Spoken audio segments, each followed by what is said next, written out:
Assalamualaikum warahmatullahi wabarakatuh. Waalaikumsalam warahmatullahi wabarakatuh. Bismillah walhamdulillah wassalatu wassalamu ala rasulillah wa ala alihi wa sahbihi wa man walah, la hawla wa la quwata illa billah. Qalu subhanaka la ilma lana illa ma 'allamtana innaka antal alimul hakim. Qala Allah ta'ala rabbi shrah li sadri wa yassir li amri wa hlul 'uqdatam min lisani yafqahu qawli, amma ba'du.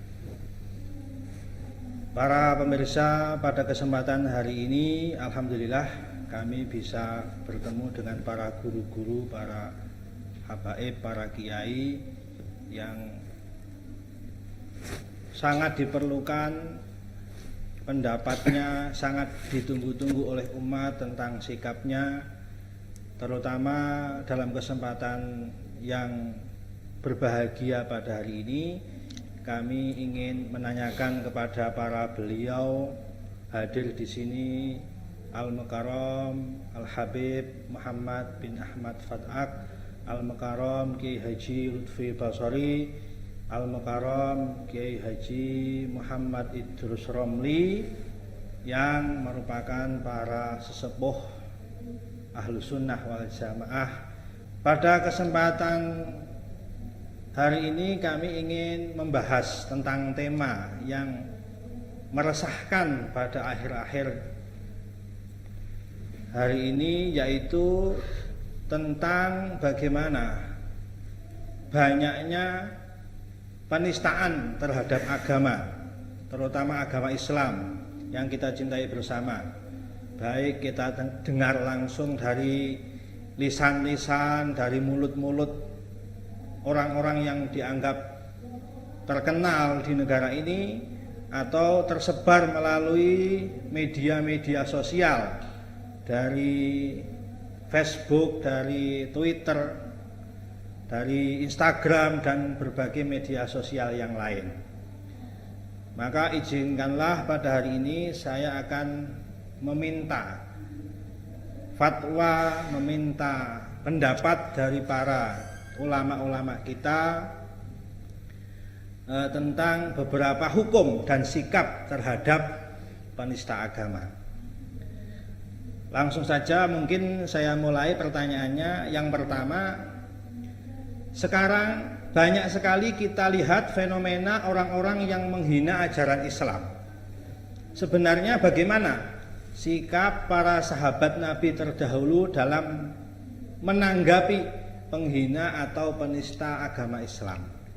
Kami minta pendapatnya para romo kiai, para habaib, mungkin yang lebih dahulu Habib Muhammad Fat'ak, selanjutnya nanti Kiai Haji Lutfi Basori. Kita minta pendapatnya Kiai Haji Muhammad Idrus Romli. Falyatafadhal. Syukur. Bismillah, alhamdulillah, wassalatu wassalamu ala rasulillah sayyidina Muhammad bin Abdullah wa ala alihi wa sahbihi wa man walah.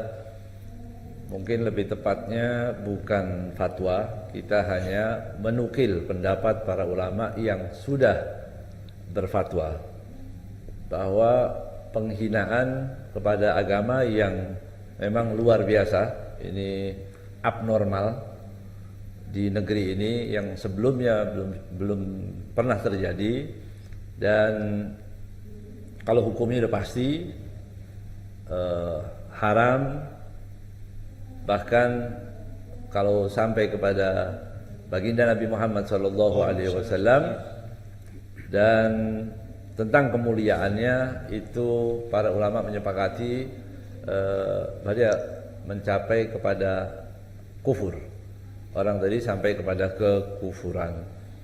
Tidak ada perselisihan di situ. Hanya kalau di hukum Islam itu ada qutila haddan, ada qutila kufran, cuma itu aja, dua.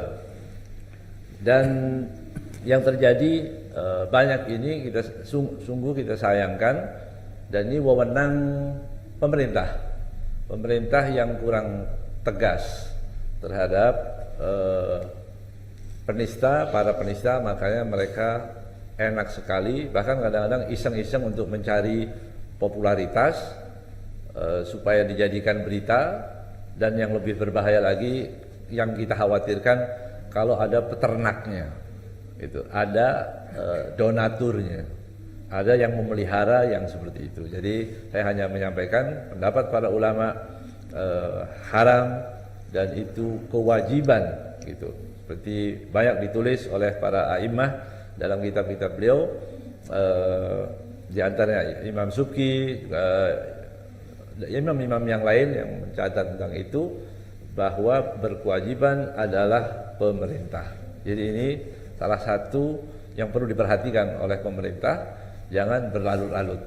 Tidak boleh mereka membiarkan begini saja. Karena ulama kalau menjelaskan suatu hukum atau apa itu hanya seperti menyirami satu pohon. Tapi kalau pemerintah bisa memberikan langsung dengan ribuan pohon yang manfaatnya bisa untuk seluruhnya. Mungkin itu. Ya, mungkin dari Kiai Basari tambahan. Baik. Jadi itu kan yang ditanyakan hukum orang mencaci gitu ya, atau menghina Islam. Entah itu Islam atau simbol-simbol Islam begitu ya. Ya jelas ini kan apa hukumnya, ya jibukotluh gitu ya, wajib untuk dibunuh bihaqil Islam. Tapi tata caranya ya tadi itu, bukan masyarakat atau umat yang membunuhnya, tapi dibawa ke pengadilan, oleh pengadilan diputusi bahwa orang yang mencaci agama Islam, misalnya salah satunya mencaci simbol Islam, mencaci Allah SWT, mencaci Rasulullah SAW, mencaci Ka'bah atau Al-Quran, itu wajib untuk dibunuh. Itu hukumnya. Nah, ini juga termasuk yang melakukan pasti ada dua hal ini. Kalau itu non muslim gitu ya, satu hal yang ya rasional. Menurut kita rasional, bukan kita cocok. Namanya juga orang kafir. Kan begitu ya? Tidak suka dengan itu. Iya, jangankan kepada kita umat Islam, orang kafir itu bisa mencaci maki Allah, bisa mencaci maki Rasulullah, kan begitu ya? Tapi yang sekarang menjadi prihatin itu kan ada orang beridentitas Islam, KTP-nya Islam, bahkan dia menampakkan sholatnya kadang-kadang, tapi mencaci Islam itu sendiri, kan begitu. Ini jadi prihatin. Nah kalau yang semacam ini ya, kalau menurut saya masuk dalam aliran sesat gitu ya. Kalau itu dia menamakan sebagai seorang Muslim, mencaci Islam, berarti apa? Aliran sesat. Kalau tadi dikatakan gimana ya sikapnya para sahabat, saya masih ingat tatkala Sayyidina Abu Bakar As-Siddiq radhiyallahu taala anhu diangkat menjadi khalifah yang pertama gitu. Ringkas cerita ada laporan bahwa di suatu tempat ada orang yang masih mau sholat tapi ingkar zakat. Akhirnya secara ringkas Sayyidina Abu Bakar As-Siddiq mengumpulkan pasukan. Bayangkan, untuk memerangi aliran sesat, beliau membuat satu pasukan, semacam pasukan perang, angkat pedang, berangkat sampai pelakunya itu tobat. Kalau tidak tobat jadi perangi. Itu begitu tuh para sahabat radhiyallahu taala anhum. Jadi mereka ini menginginkan Islam itu yang murni sebagaimana yang diajarkan oleh baginda Rasulullah SAW. Kita juga tentunya begitu. Kita mengikuti apa yang diajarkan Rasulullah, kemudian juga para sahabat bagaimana mereka menjaga Islam itu dengan secara baik, ya begitu. Kembali lagi pada penghina Islam, kalau itu bermula dari komunitas umat Islam, maka umumnya bisa murtad. Ya. Tapi kalau itu non Muslim, namanya juga non Muslim, menghina Islam sejak zaman dahulu kala. Gitu ya. Nah, sedangkan yang kita bahas di sini, kalau saya memfokuskan khusus untuk umat Islam bagaimana tuh, ada tokoh Islam atau oknum Islam yang mencaci maki umat Islam, maka harus dibunuh bihaqil Islam. Maksudnya adalah dimasukkan ke pengadilan, pengadilan memutuskan bahwa orang ini harus dibunuh karena apa? Mencaci agama Islam. Begitu ini kajian dari saya. Alhamdulillah, terima kasih. Yang terakhir kami minta pendapatnya dari Kiai Haji Muhammad Idrus Romli. Untuk beliau kami persilahkan. Terima kasih. Assalamualaikum warahmatullahi wabarakatuh. Waalaikumsalam. Bismillah, alhamdulillah, wassalatu wassalamu ala rasulillah Sayyidina Muhammad ibn Abdullah wa ala alihi wa sahbihi mawalah ma ba'du. Memang pada masa sekarang ini, karena banyak kasus-kasus lontaran-lontaran ucapan-ucapan yang menyebabkan seseorang itu keluar dari Islam atau murtad, itu karena berangkat dari ketidaktahuan terhadap ilmu agama.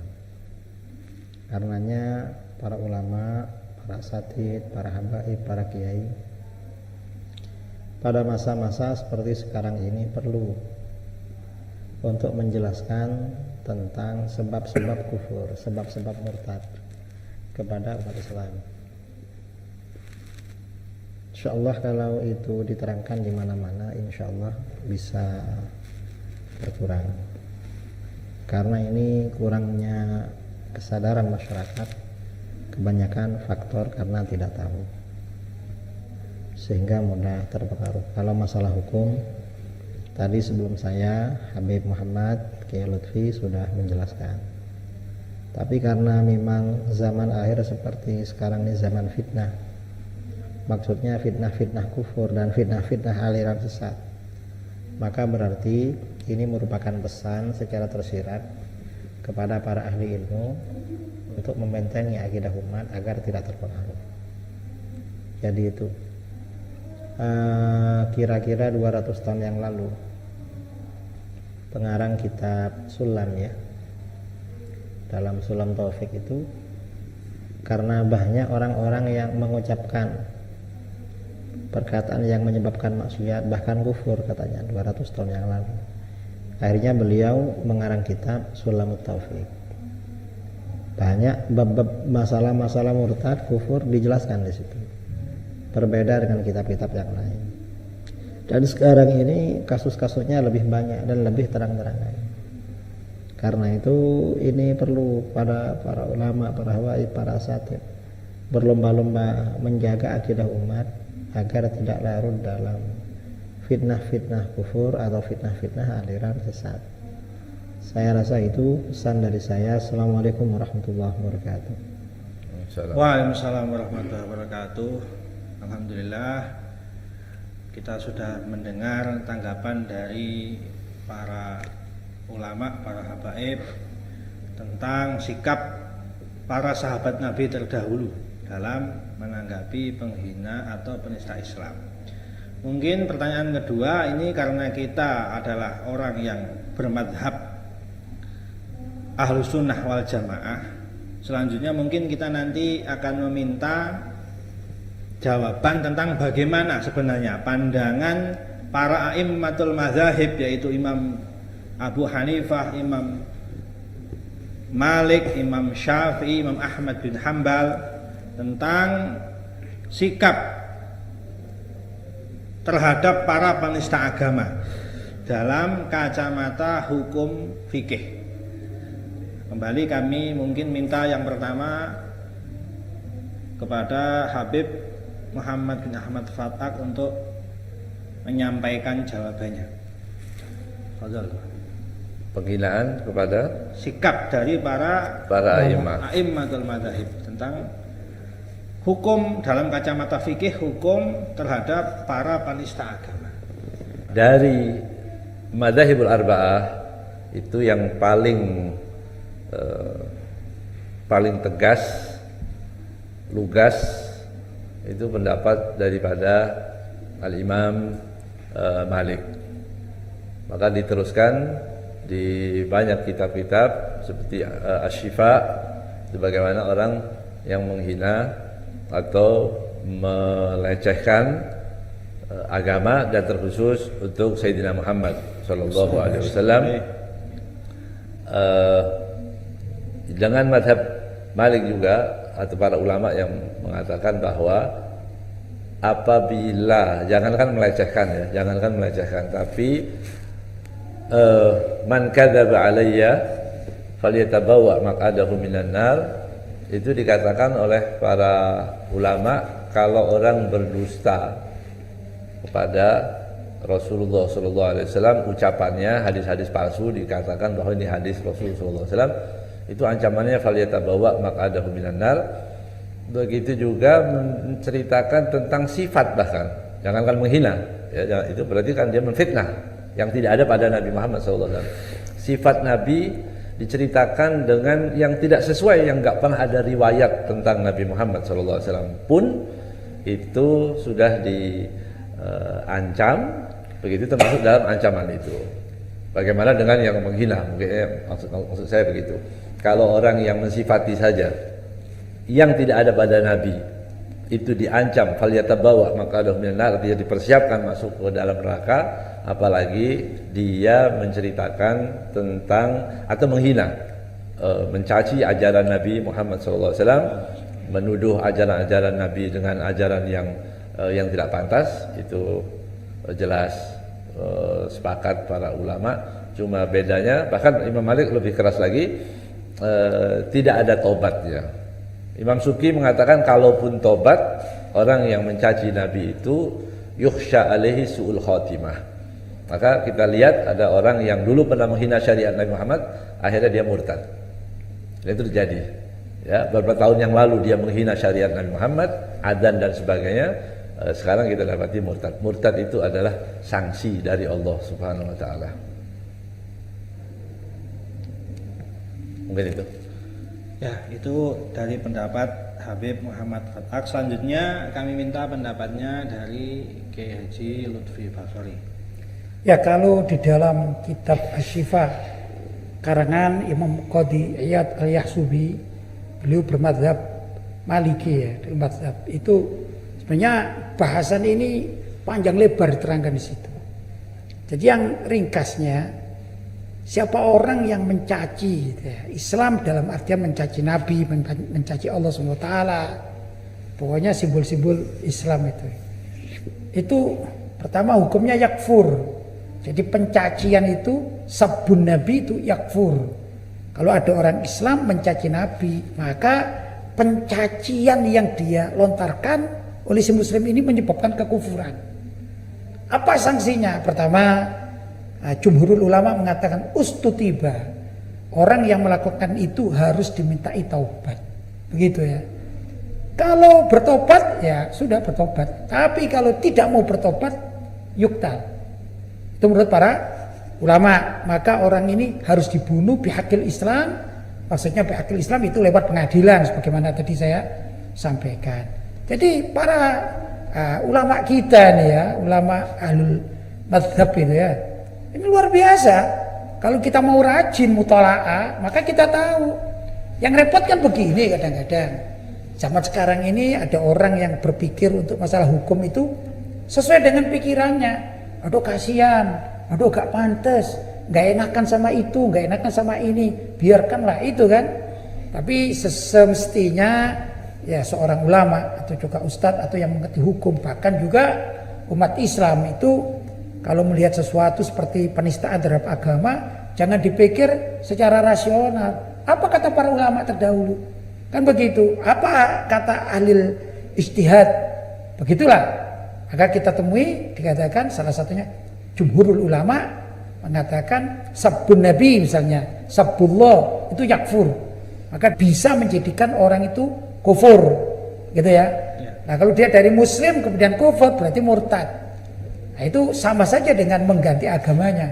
Dalam hadis dikatakan membaddala dinahu faqtuluh.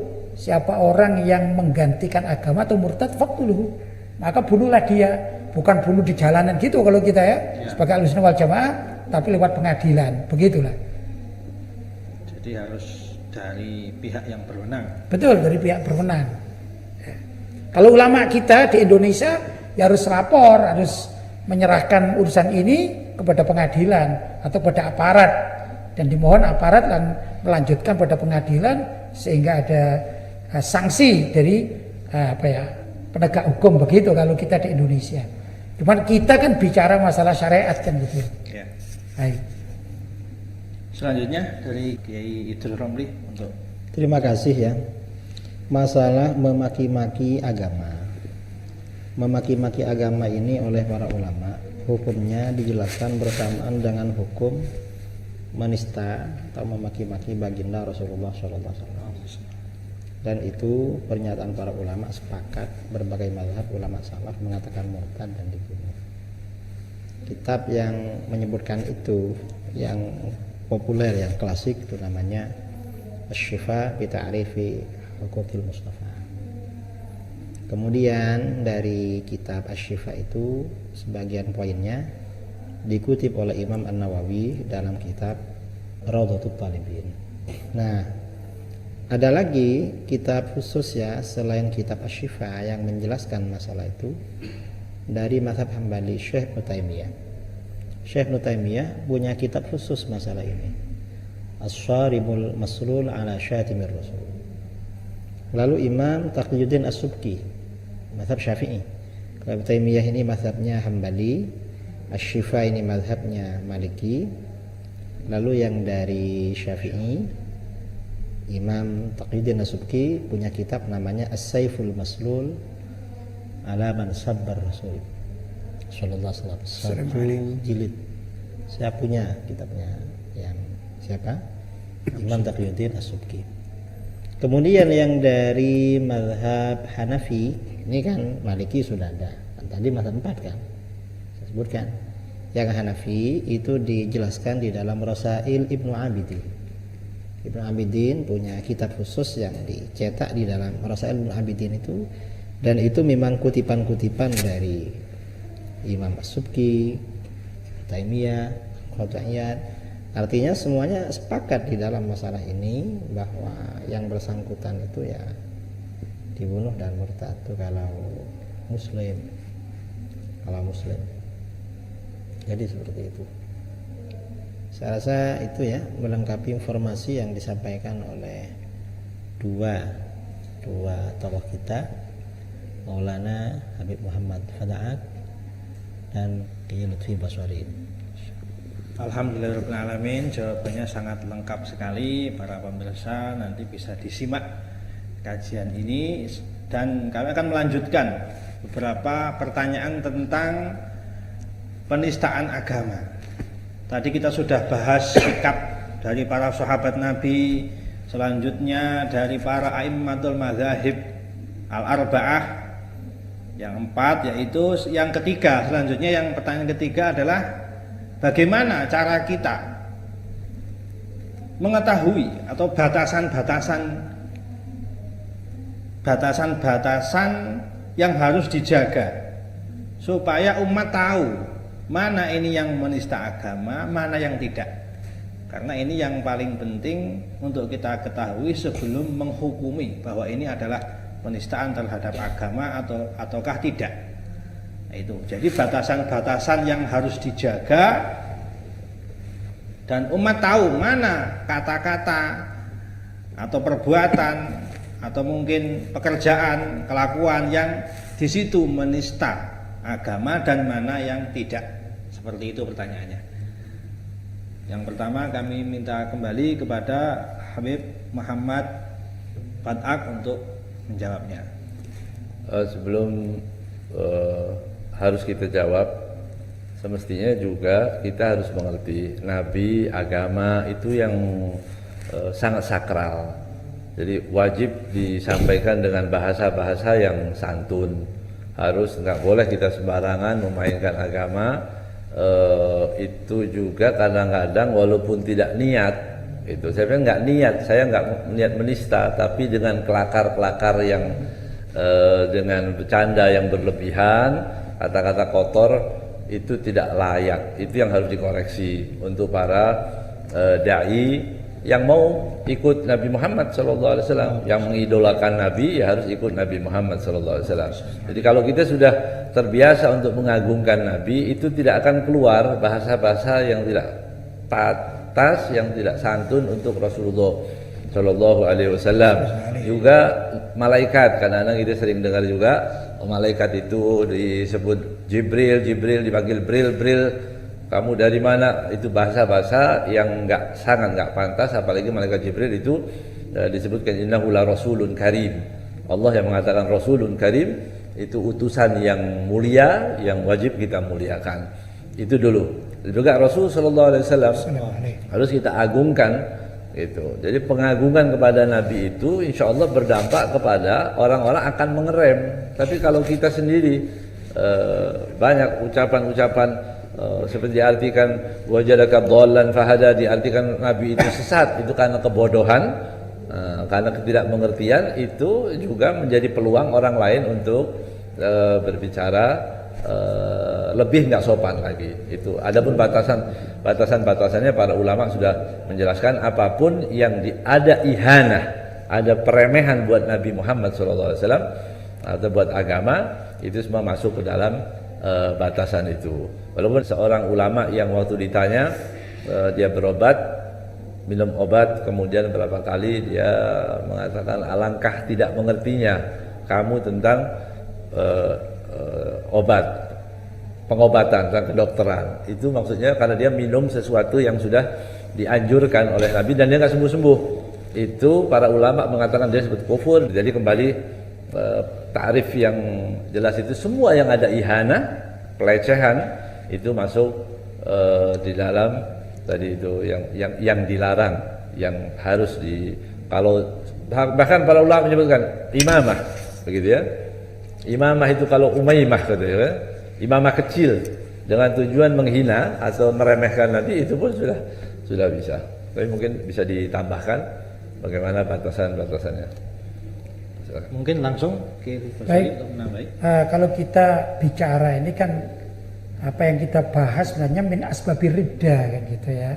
Batasan min asbabir ridda, dari sebab-sebab seseorang itu menjadi kufur atau menjadi murtad. Nah, ini yang perlu diterangkan oleh para ulama, para guru, para ustadz kepada masyarakat awam. Karena menghina agama menyebabkan kemurtatan. Kan begitu kan? Kekufuran itu maksudnya kemurtatan. Maka sudah selayaknya setiap umat Islam tahu batas-batas mana yang menyebabkan sesuatu itu menjadi murtad dan mana yang tidak. Dalam bahasa kitabnya namanya Asbabur Riddah, sebab-sebab kemurtadan. Itu ada riddah qauliyah, ada riddah atau kemurtadan sebab ucapan. Itu ya. Dan ucapan itu salah satunya adalah menghina Allah, menghina Rasulullah, ucapan. Nah, itu seperti itu yang nggak boleh lah. Kalau saya lebih mudah begini, Islam itu di samping ajaran ada syariatnya, tapi ada simbol-simbol, dan simbol-simbol ini wajib dihormati. Simbol Islam seperti masjid namanya simbol Islam. Orang Islam bakalan marah kalau ada masjidnya itu misalnya dibongkar atau dilempari oleh non Muslim, pasti akan marah. Karena setiap agama kan punya tempat ibadah masing-masing. Demikian juga dengan tempat ibadahnya non Muslim. Kalau dilempari oleh pihak lain pasti pemiliknya akan marah. Berarti apa? Tempat ibadah itu namanya simbol. Nah, kita sebagai umat Islam punya simbol antara lain masjid seperti itu, Ka'bah, Al-Quran gitu. Termasuk juga yang utama adalah kita mempunyai Tuhan, yaitu Allah SWT. Ini di samping Allah itu Tuhan kita, tapi nama Allah itu menjadi simbol Islam, jangan dilecehkan. Ya. Karena apa? Kalau dilecehkan simbol Islam seperti itu menyebabkan kemurtatan, namanya riddah qauliyah, murtad sebab ucapan. Itu satu. Yang kedua, murtad atau riddah fi'liyah. Apa riddah fi'liyah? Yaitu kemurtatan disebabkan perilaku. Misalnya ada orang memegang Al-Quran misalnya ya, dia tidak mencaci maki Al-Quran, tapi Al-Quran itu dibanting. Itu namanya dia bisa murtad kalau dia tahu ini adalah Al-Quran, ini yang wajib dimuliakan misalnya. Tapi aku tidak mau memuliakan, aku robek, aku lempar, murtad. Walaupun dia tidak mengucapkan. Nah, misalnya juga kalau kita pergi ke makam Nabi Muhammad SAW, sudah di sana kemudian meludah atau makam itu diludahi gitu ya. Itu juga menyebabkan kemurtadan. Termasuk juga simbol agama ini adalah wujudnya para sahabat radhiyallahu taala anhum. Lah di makam Nabi itu kan sebelahnya adalah makam Sayyidina Abu Bakar, ada makam Sayyidina Umar. Ada dulu waktu saya ada di Madinah itu mendengarkan peristiwa ada orang Syiah ziarah ke makam Nabi. Sudah mengucapkan salam, kemudian begitu bergeser ke tempat Sayyidina Abu Bakar As-Siddiq, itu kemudian mencaci maki, bahkan dia meludah. Lah ini perbuatan semacam ini kalau dilakukan oleh umat Islam bisa menyebabkan kemurtadan. Namanya riddah qauliyah. Yang ketiga namanya riddah i'tiqadiyah, yaitu terkait dengan aliran-aliran sesat ini. Murtad sebab dia itu mengikuti aliran sesat, kan akidah. Dia keluar dari Islam, ya, murtad itu namanya i'tiqadiyah, atau dia mengikuti aliran sesat yang meyakini bahwasanya Al-Qur'an milik umat Islam itu palsu, dia ikut di situ, nimbrung. Ini juga menyebabkan kemurtadan, namanya ridha i'tiqadiyah. Nah, ini yang harus diterangkan kepada umat agar umat Islam itu tahu batasan begitu. Ini sedikit dari saya sumbangsi ya. Terima kasih. Terakhir Kiai Jusongli untuk menjawab Yang soal apa barusan? soal batasan-batasan supaya umat tahu mana penistaan agama, mana yang tidak menista. Ya, di sini berarti kajian seperti kitab Sulam Taufik, di mana dulu kiai-kiai kampung itu membaca Safinatun Najah, Sulam Taufik di masjid-masjid, di musola-musola, itu perlu diaktualisasikan sekarang. Kadang-kadang kan sekarang ini kawan-kawan yang ceramah itu ceramah tentang wawasan modern. Yang masalah wudhu, masalah sholat gak disentuh. Ya. Jadi yang fardu ain gak disentuh. Yang dibicarakan akhir zaman. Kadang ya sedekah terus yang dibicarakan, keuntungan sedekah. Yang fardu ain gak disentuh. Atau hal-hal yang daruriyat ya, yang menjadi pokok-pokok keseharian gak disentuh.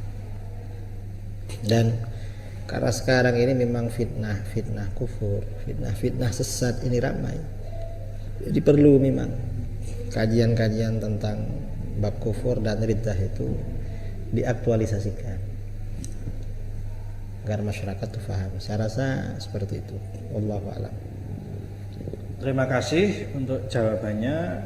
Tadi mungkin kita mendengar beberapa kali tentang kitab Sulamut Taufik, yaitu kitab yang diajarkan, dipelajari di seluruh pesantren di Indonesia, yang dikarang oleh Al-Habib Abdullah bin Husain bin Thohir.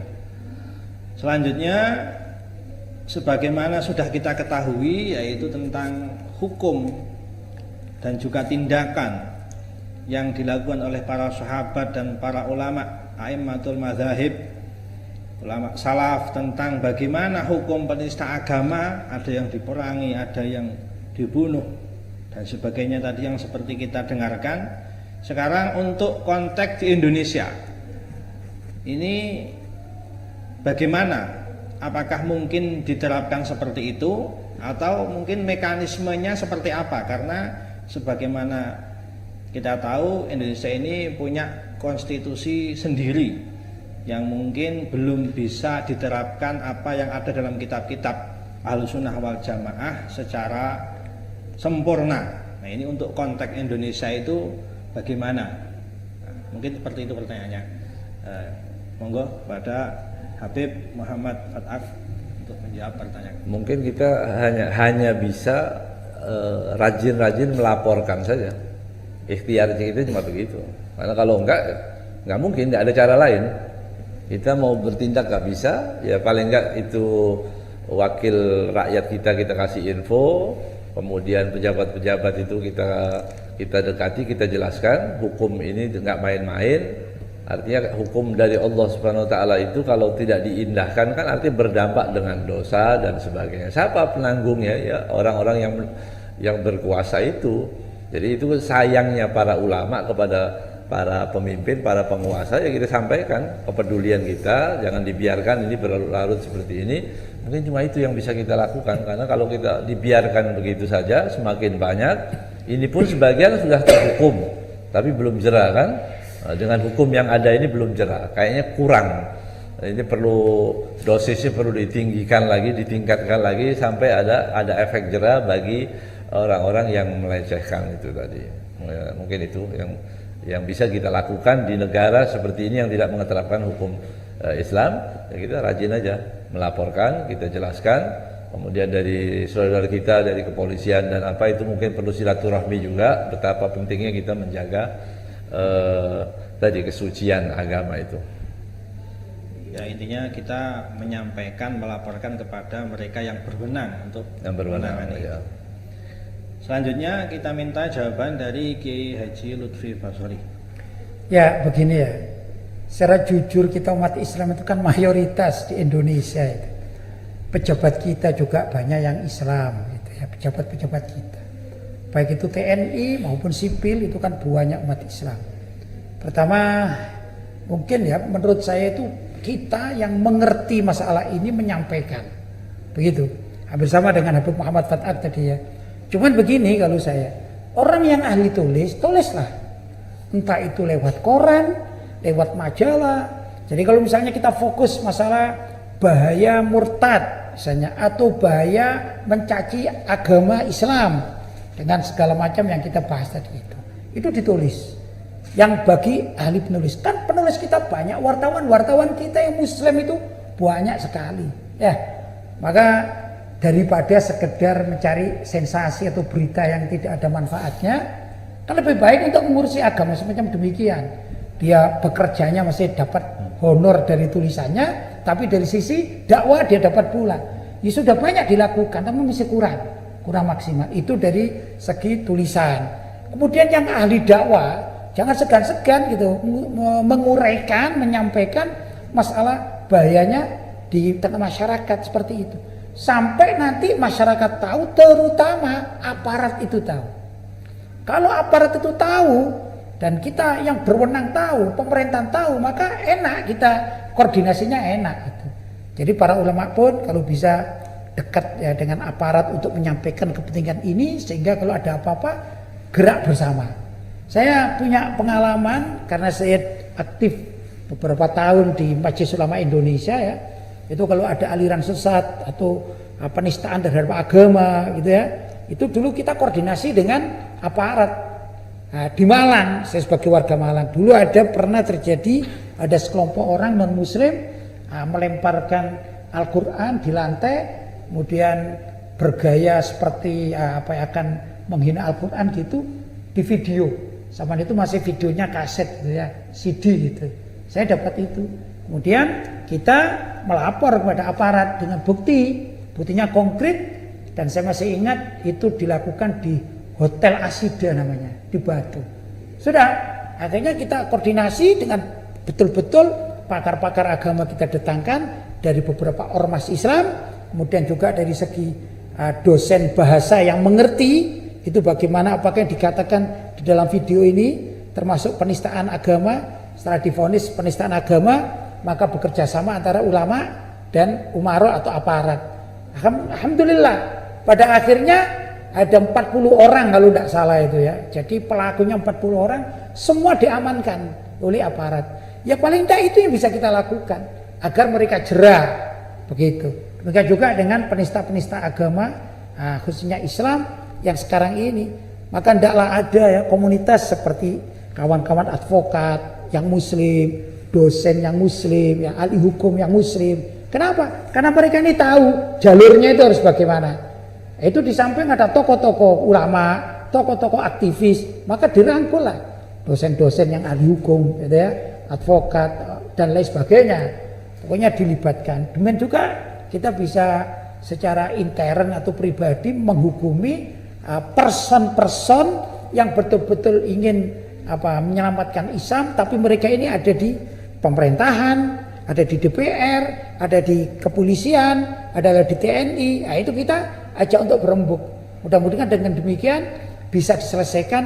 Tapi seperti tadi itu, karena kita bicara pelecehan atau penistaan agama, maka kalau ada sanksi hukum, bukan masyarakat yang menghukum, tapi dengan cara lewat pengadilan. Walaupun di Indonesia pengadilannya itu belum murni 100% menerapkan syariat, tapi umat Islam bisa memanfaatkan karena keberadaan mayoritas umat Islam di Indonesia ini termasuk satu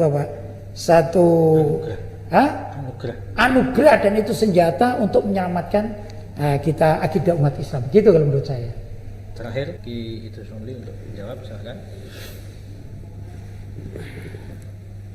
Jadi memang untuk menyelamatkan dan menjaga akidah umat, para asatid, para tokoh ini harus ihtimam, harus perhatian terhadap hal-hal yang menimpa umat Islam. Sabda Rasulullah SAW, "Man lam yahtamma bi amril muslimin falaysa minhum." Siapa yang tidak ihtimam, tidak peduli, tidak perhatian dengan urusan kaum muslimin, maka bukan termasuk bagian dari golongan mereka. Nah, kepedulian ini bukan hanya ketika umat Islam itu dilanda musibah bencana alam. Bukan hanya itu. Tapi musibah yang paling berat ketika musibah ini persoalan akidah. Kalau musibah persoalan akidah itu harus lebih ihtimam. Dan biasanya kalau para ulama, para asatidz itu ihtimam, maka musibah yang masalah akidah ini, masalah agama, insya Allah akan berkurang atau kalau perlu habis sama sekali. Diriwayatkan ya di dalam kitab-kitab Rijalul Hadis, pada masa ulama salaf, penduduk Mesir itu tidak suka kepada Sayyidina Utsman bin Affan. Akhirnya apa? Imam Al-Laits bin Sa'ad datang ke Mesir. Sampai di Mesir, beliau ceramah kemana-mana yang disampaikan tentang fadail Utsman, hadis-hadis keutamaan Sayyidina Utsman. Akhirnya orang-orang meninggalkan membicarakan negatif tentang Sayyidina Utsman. Atau di Syria, orang-orang tidak suka sama Sayyidina Ali. Lalu sebagian ulama datang ke sana, kemana-mana yang disampaikan hadis-hadis keutamaan Sayyidina Ali, akhirnya hilang. Nah, kalau misalnya ketika ada persoalan agama melanda umat Islam, Wahabi menyesat-nyesatkan, lalu sepakat kita membicarakan keutamaan umat Islam bahwa Wahabi itu salah, insya Allah nanti akan habis itu. Atau misalnya liberal memaki-maki, menista, kita ceramah di mana-mana itu dijelaskan, insya Allah nanti masyarakat itu sadar kalau itu fitnah. Dan itu melalui apa saja, baik ketika ceramah-ceramah, melalui tulisan-tulisan, melalui gambar-gambar ya, video-video dalam durasi yang pendek atau apapun, itu insya Allah ya efeknya luar biasa, luar biasa. Bahkan dengan cara seperti itu, saya kemarin kedatangan tamu dari Cibubur, itu kawan-kawan Mu'alaf Center. Mereka berjuang di TikTok, di Facebook, di YouTube, dialog antar agama. Ini banyak orang non muslim yang masuk Islam hanya melalui seperti itu. Artinya apa yang kita lakukan tuh ada yang tersentuh kalau kita ini ihtimam bersungguh-sungguh itu. Jadi jangan dikira itu tidak ada gunanya. Itu gunanya luar biasa insyaallah. Wallahu a'lam. Alhamdulillah, mungkin dari jawaban para narasumber kali ini bisa saya simpulkan, intinya kita dari berbagai latar belakang kami mengajak untuk melakukan semampunya dengan sesuai kapasitas masing-masing dalam melawan para penista agama. Dan juga mungkin yang mendengar ini dari para yang berwenang, para aparat, para pemerintah, untuk juga mau mendengar, mau bertindak dengan adil, dengan tegas untuk menindak para penista agama. Nah, sekarang ini yang kita repotkan adalah terkadang itu yang melakukan itu justru tokoh-tokoh Islam yang dianggap tokoh yang seharusnya menjadi panutan, tapi ada sebagian oknum tokoh-tokoh yang disebut tokoh Islam, tapi malah mereka melakukan penistaan agama. Nah, itu bagaimana ini sikap kita terhadap orang-orang yang mungkin dianggap tokoh dalam Islam, tapi justru malah menista agama Islam. Silakan Kiai Haji Lutfi Basori untuk menjawab pertama kali. Baik. Ya. Kalau kita ini kan umat Islam itu kan perlu strategi itu ya. Pertama, sampaikan kebenaran tanpa harus takut terhadap apapun itu ya. Tapi tentu dengan kapasitasnya masing-masing. Seorang ustadz yang menerangkan tentang agama gitu ya. Seorang penulis ya menulislah kan gitu ya. Sebagaimana tadi sudah kita kita sepakati. Tapi ini kita harus menyampaikan sesuatu yang kontra dengan penista agama. Begitu. Jadi misalnya ada seorang tokoh Muslim ini ya, kita bicara Islam. Ada seorang tokoh Muslim, dia mengatakan misalnya, Quran milik umat Islam itu kurang. Maka kita perlu mencarikan dalil-dalil bahwa Al-Quran yang 30 juz itu adalah sudah sempurna dengan dalil-dalil baik dari Al-Quran maupun dari hadis. Nah, sehingga apa yang kita sampaikan ini tidak masalah bertabrakan dengan tokoh tersebut, siapapun tokohnya, kita tidak peduli. Yang penting kita sampaikan dengan dalil-dalil syariat yang benar. Sudah. Jadi nanti adu argumen dan juga masyarakat pun akan melihat mana sih yang argumennya itu bagus dengan dalil-dalil atau konkret begitu ya, rasional, kita pemikiran-pemikiran ya begitu. Walaupun yang bicara tokoh, jangankan tokoh sekelas di kampung gitu, tokoh nasional pun kalau dia melanggar syariat apalagi sampai mencaci seperti tadi, ya harus dikanter dengan pendapat-pendapat yang benar sesuai dengan apa yang ditulis oleh para ulama salaf. Seperti tadi itu. Misalnya ini ya, ada tokoh nasional, orang sekarang itu ya, entah itu kalangan habaib, kalangan kiai, ustadz, atau juga kalangan tokoh tertentu, mungkin juga tokoh partai barangkali, ya ada, atau dari orang-orang yang di pemerintahan gitu. Menista, menurut kita menista agama. Kenapa kita katakan dia menista agama? Karena syariatnya tidak begitu. Ya contoh konkret tadi lah misalnya, kalau ada orang mengatakan Al-Quran milik umat Islam ini tidak sempurna, itu kan sudah melawan syariat kan. Maka kita carikan dalil-dalil yang sahih, dalil-dalil yang kuat, bukti-bukti baik itu secara nakli yang tadi dinukil atau akli, gitu ya. Kalau misalnya secara akli kita katakan kalau masalah Al-Quran, nah ini contoh aja contoh ya.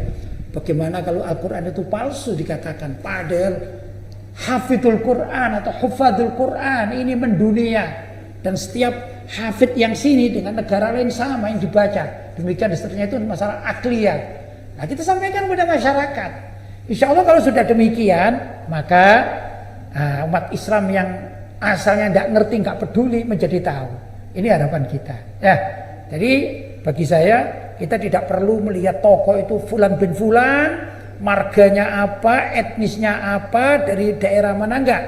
Tapi kalau ada satu tokoh dia bertentangan dengan ajaran syariat, ya harus dikanter gitu ya, dengan pendapat-pendapat yang benar baik dari Al-Quran, hadis, ijma' para ulama, qiyas, atau juga pendapat perorangan para ulama salaf. Itu yang harus kita sampaikan kepada para umat Islam, begitu menurut saya. Selanjutnya kita minta jawaban dari Kiai Idrus Shafii. Masalah ini tokoh-tokoh yang melontarkan perkataan yang menista agama. Mang kata Sayyidina Ali bin Abi Thalib karramallahu wajhah, la ta'rifil haqqa birrijal. Jangan kamu kenali, jangan kamu ukur kebenaran dengan tokoh. Bal i'rifil haqq ta'rif ahlah. Tapi kamu harus tahu mana yang benar, mana yang salah. Maka kamu akan tahu siapa pengikut kebenaran itu. Nah ini tentu untuk kalangan pelajar ke atas. Kalau masyarakat bawah, memang kebanyakan kebenaran itu diukur dengan figur, dengan tokoh. Ketika terjadi seperti itu, memang maka akibatnya berat. Seperti yang dikatakan oleh Sayyidina Umar, yahdimul Islam salasun. Islam itu dirobohkan oleh 3 orang. 1, zallatul alim, terpelesetnya orang alim. Ada tokoh atau orang alim terpeleset. Maka bagaimana kata ulama salaf yang lain, zallatul alim, zallatul alam. Kalau ada orang alim terpeleset, tokoh terpeleset, maka dunia terpeleset. Artinya para penggemar, para pengikut, para jamaahnya akan ikut terpeleset. Dari sini tokoh-tokoh yang lain yang lurus perlu menjelaskan bahwa si alim terpeleset. Mengapa pendapat dia nggak sama dengan para ulama-ulama dulu? Itu perlu dibuktikan. Insyaallah ya, kalau dibuktikan orang-orang itu sadar kembali ke ajaran yang benar. Dan jangan didiamkan. Yang kedua, kata Sayyidina Umar, wajidalul munafiki bil Quran. Orang munafik bersilat lidah dengan Al-Quran. Artinya pandangan yang dia sampaikan sebenarnya salah, tapi dicari-cari pembenarannya dari Al-Quran. Orang awam pasti terpengaruh. Bahkan kadang-kadang masyarakat awam ini, contoh ya seperti ucapan selamat Natal atau jaga gereja.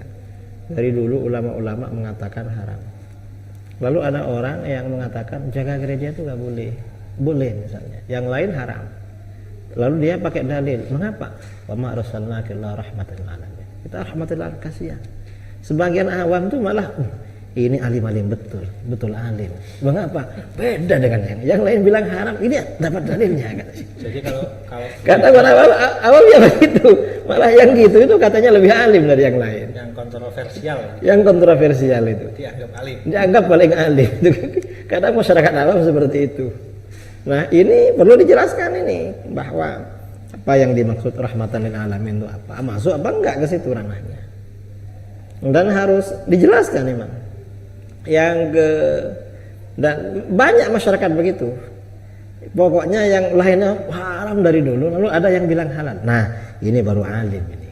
Yang dari dulu itu enggak begitu alim katanya itu. Ini problem ya. Kemudian yang ketiga, kata Sayyidina Umar yang juga merobohkan Islam itu wa hukmul a'immatil mudillin. Produk hukum para pemimpin yang menyesatkan. Hukum menyesatkan, tapi yang mengeluarkan ini hukumnya menyesatkan. Yang mengeluarkan pemimpin, mungkin pemimpin dalam agama, pemimpin dalam ormas, pemimpin dalam negara. Produk hukumnya menyesatkan. Ini orang-orang bisa terpengaruh itu. Kalau ini akibat dari fanatisme. Karenanya memang ke depan umat Islam, terutama para asatid, dalam ceramah, dalam apa, itu perlu pencerahannya harus dilengkapi ya dengan argumen, dengan bukti yang rasional. Karena memang masa sekarang tantangannya lebih berat. Saya rasa itu, Allahu a'lam. Terakhir kami minta jawaban dari Habib. Ya. Ulama mengatakan, saya lupa nukilan dari siapa, bahwa tidaklah diperbolehkan menjadikan pemimpin atau ulama sebagai panutan yang mengambil pendapat yang syadz. Nah, ini yang perlu disosialisasikan. Kalau tadi sampaikan oleh Kiai Idrus memang diminati, ya memang ulama semestinya tidak perlu kita, karena ini memang sekarang penyakitnya begitu. Berapa pengikutnya? Padahal kan yang nggak ikut juga, artinya yang nggak punya atau yang nggak lihat YouTube atau yang nggak rajin di media sosial ini kan banyak juga yang punya pengikut. Dan kayak kiai-kiai sepuh kita dulu belum ada YouTube dan sebagainya, mereka itu. Jadi perlu difahamkan kepada masyarakat itu bahwa ulama, habaib, kiai, ajengan, ustadz, dai itu semua tidak mulia dengan sendirinya kecuali harus ada mutabaah kepada Rasul sallallahu alaihi wasallam. Kalau dia mengidolakan Rasul, kalau fatwa yang benar-benar menyimpang dari nas yang sharih, itu kan wajib. Artinya tinggal kita bilang bahwa ini menyimpang, itu artinya kita jelaskan kepada orang pendapat yang syadz itu memang ada program dari Freemasonry itu kan ada, dia punya program apa, kesesatan itu dilempar saja dulu, nanti perawatnya ada lagi, merawat kesesatan itu kan ada. Jadi kalau perhatikan tokoh-tokoh dulu dia ngomong ngelantur semau-maunya begitu, orang sudah mati tapi dirawat. Nah, kita rawat yang baiknya. Kalau yang jahat biar, yang menyimpang biar dia rawat. Mereka kita sebagai orang Islam ya mulai dari pesantren, kemudian di mimbar-mimbar, khutbah Jumat, nah itu harus disentuh. Yang itu malah sifatnya umum. Artinya kita ikuti pendapat jumhurul ulama. Itu yang harus kita gaungkan terus. Ikut pendapat jumhurul ulama, suara terbesar para ulama yang lurus, ulama salaf kita. Begitu maksudnya. Terima kasih. Sampailah pada pertanyaan terakhir ini, yaitu tentang bagaimana kalau ternyata yang kita lihat atau yang terjadi ini adalah penistaan agama ini hanya dibiarkan saja. Itu kalau yang terjadi seperti itu kira-kira dampaknya seperti apa? Nah, ini untuk pertanyaan terakhir kami minta kepada Al-Mukarram Kiai Haji Muhammad Idrus Romli untuk menjawab pertanyaan pertama kali. Silahkan. Pengaruh di masyarakat, Mas. Ya, tentang dampak dari Kalau penistaan agama, kemungkaran dibiarkan saja, itu bahaya. Masyarakat bisa menganggap itu tidak ada apa-apa. Ulamanya saja mendiamkan, apalagi mereka. Karenanya ada kemungkaran apapun, apalagi penistaan agama, para tokoh, para asatid, atau orang-orang yang punya jamaah, yang punya suara didengar oleh banyak orang, itu bersuara untuk menguatkan akidah umat Islam, tidak terpengaruh dengan penistaan itu. Dan nggak boleh didiamkan, dibiarkan, itu nggak boleh. Harus bersuara. Kalau tidak bisa bahaya. Dan kalau bersuara, biasanya kalau sudah ada satu orang bersuara, yang lain tuh ikut semua. Yang lain. Kadang-kadang yang lain itu tahu ini salah. Cuma kadang-kadang nunggu siapa yang mendahului ngomong. Nunggu imam, biasanya imam besar yang duluan. Lalu makmumnya ikut semua ramai gitu. Kadang seperti itu. Jadi harus ada yang menyuarakan. Jadi nggak boleh didiamkan kemungkaran, karena berbahaya kalau kemungkaran dibiarkan, itu bisa mendatangkan azab dari Allah Subhanahu wa taala. Kemungkaran itu kalau sifatnya sosial, maka azabnya sosial. Wallahu a'lam. selanjutnya untuk Kiai Haji Lutfi Basari, silahkan jawabannya. Saya jawab. Ya, kalau dalam Al-Quran ya terkait dengan kemungkaran, ini kan namanya mungkarot gitu ya, kemurtatan termasuk atau penghinaan kepada syariat, kepada umat Islam, kepada Islam itu sendiri, kepada logo-logo Islam gitu ya. Ini kan termasuk mungkarot. Gimana kalau kita diam gitu ya, kalau semuanya diam gitu. Na'udzubillah min dzalik ya, itu ada ayat dalam Al-Quran. Bismillahirrahmanirrahim. Lu'inal ladzina kafaru min bani Israila ala lisani Dawuda wa Isa bin Maryam dzalika bima asaw wa kanu ya'dadun kanu la yatanahawna 'an munkarin fa'alu begitu.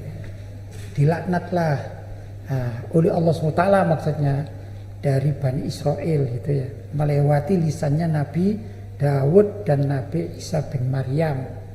Hal itu karena dianggap mereka itu melampaui batas.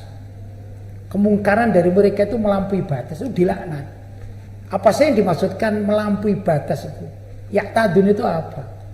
Apakah seorang anak menzinai ibunya? Iya, itu melampaui batas, betul. Apakah seorang istri membunuh suaminya? Iya, itu melampaui batas. Atau yang tadi itu pelecehan? Iya, itu melampaui batas. Tapi yang unik di sini itu ayat berikutnya, kanu la yatanahawna 'an munkarin fa'alu.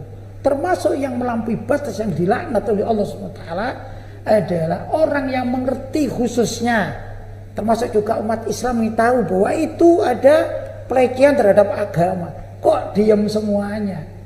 Itu mau alim, mau pejabat, mau rakyat, mau santri, mau awam, mau ahli majelis zikir, mau yang lain-lain, kalau diam terhadap pemungkaran, ternyata menurut ayat ini naudzubillah dilaknat oleh Allah Subhanahu wa taala. Ya, kalau saya mengajak minimal kita ini bicara gitu. Jangan diam saja daripada kita dilaknat oleh Allah Subhanahu wa taala. Kalau kita mampu bicara, kita bicara. Kalau kita mampu melobi aparat, kita lobi.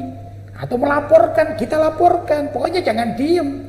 Daripada kita nggak ngerti apa-apa dilaknat oleh Allah karena diem. Kan sayang, bicaralah. Ini adalah pembelaan kita terhadap agama. Lewat apa saja bicara. Mau mimbar, ya, mau seperti ini podcast ini ya, mau apa saja kita bicara, jangan sampai ada kemungkaran khususnya min asbabir riddah atau pelecehan terhadap agama ini didiamkan, jangan.